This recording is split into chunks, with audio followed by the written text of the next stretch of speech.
Yesterday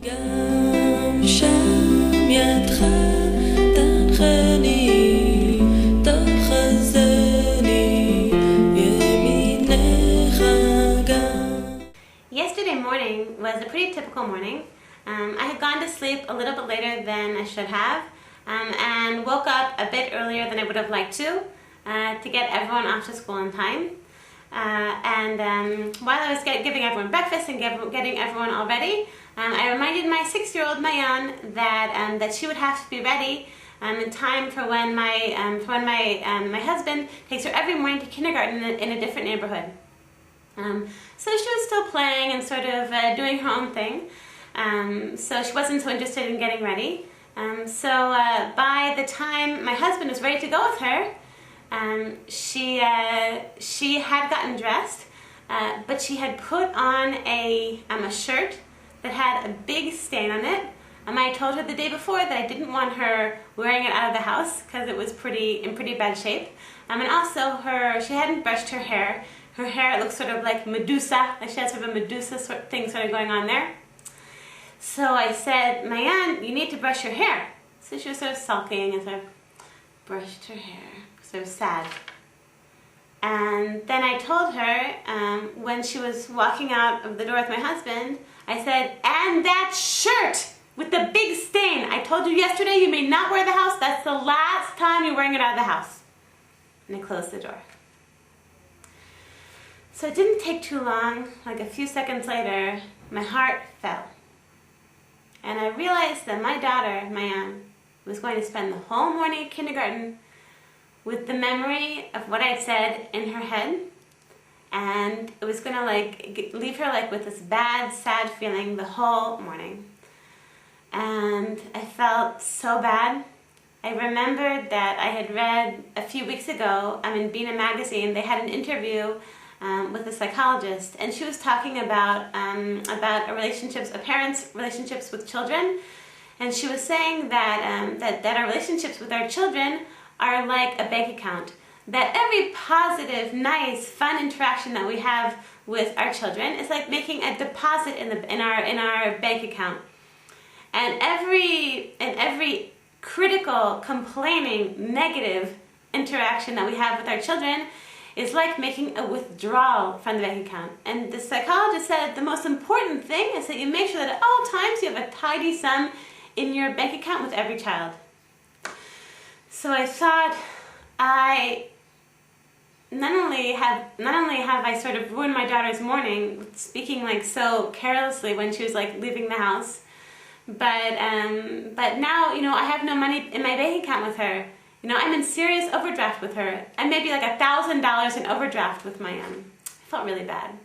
I felt like I was the worst mother in the world. Like there was no hope for me. Like I was hopeless. So then I knew I had to sort of get out of my funk, because I still had 2 children that I had to give breakfast to. And so when I walked to the kitchen, I saw that Mayan had left her backpack by the door. So my heart fell again, and I thought, oh no, on top of everything else, now I have to schlep to this whole faraway neighborhood to bring her backpack with her lunch, and what a pain. And all of a sudden I thought, this is nice. This is an opportunity for me to put a little bit of money in my bank account with Mayan.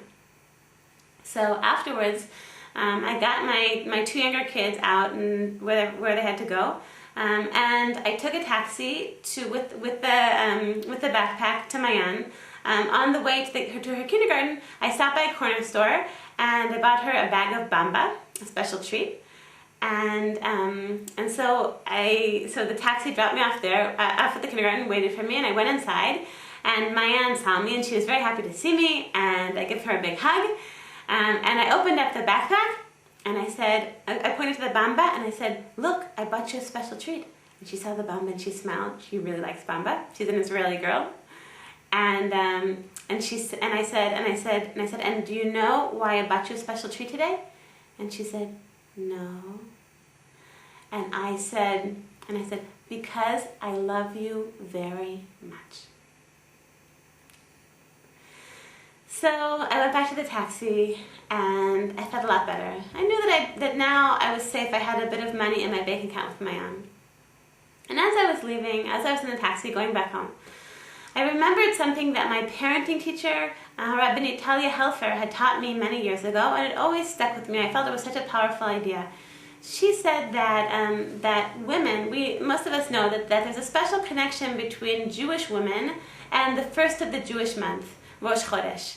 And there's a classical explanation for that, but Rabbi Natalia had another explanation. She said that the word for month, Chodesh, comes from the same root as the word chadash, new, or chidush, renewal. So she said that Jewish women, and she was speaking to a group of mothers, she said Jewish mothers in particular, have a special connection with the power of chidush, the power of renewal. She said you can wake up in the morning and you're in a bad mood and you're grouchy and you didn't sleep enough, as I hadn't slept enough the night before. And she said, and you can decide, okay, up until 9:35 this morning, I have been a bad mother. I've been a grouchy, in a bad mood mother. No, it's 9:35 in the morning, chidush. God gave me this special power to renew myself. I'm going to be a new person, and I'm going to be a different kind of mother as of 9:36 in the morning. So I think that this is such a powerful idea. For mothers at every moment that, like let's say, you're in the park with your kids and you've been grouchy or you've been yelling too much. Say, okay, I have the power of chidush. God put within me a special connection with the power of renewal. I'm a Jewish mother.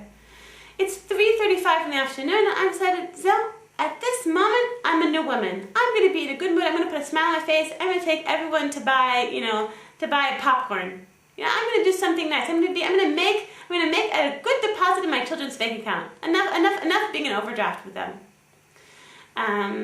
So I think that this, that there are so many things, sometimes on a daily level, you can find yourself in a slump.